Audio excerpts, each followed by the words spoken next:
एक बार भगवान के सेवक ने भगवान से कहा, आप सारा दिन मूर्ति बनकर खड़े रहते हैं, आज आपकी जगह मैं आपका रूप धारण कर लूंगा और आप आराम से घूम आओ।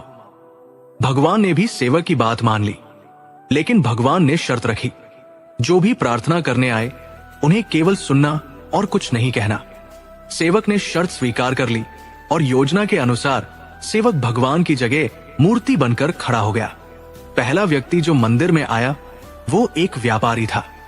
उसने भगवान से कहा, भगवान, मैंने नया कारखाना खोला है, कृपया उसे सफल बनाइए। व्यापारी माथा टेकता है और तभी उसका बटुआ गिर जाता है।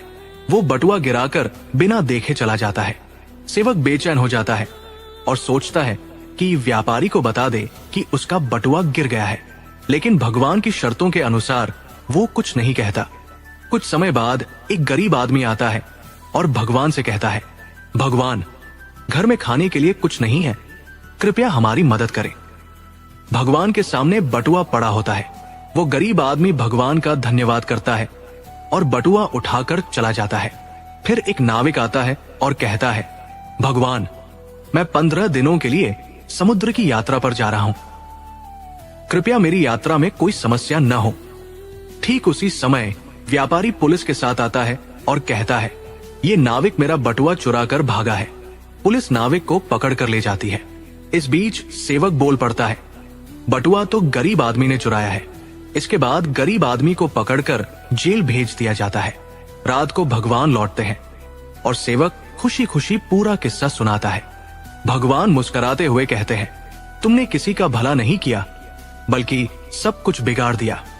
वे आगे कहते हैं, व्यापारी का बटुआ गिरना कोई बड़ा नुकसान नहीं था। वो गलत धंधा करता है और अगर गरीब आदमी को बटुआ मिल जाता तो उसके बच्चों को भोजन मिलता और उसकी परेशानियां दूर हो जाती।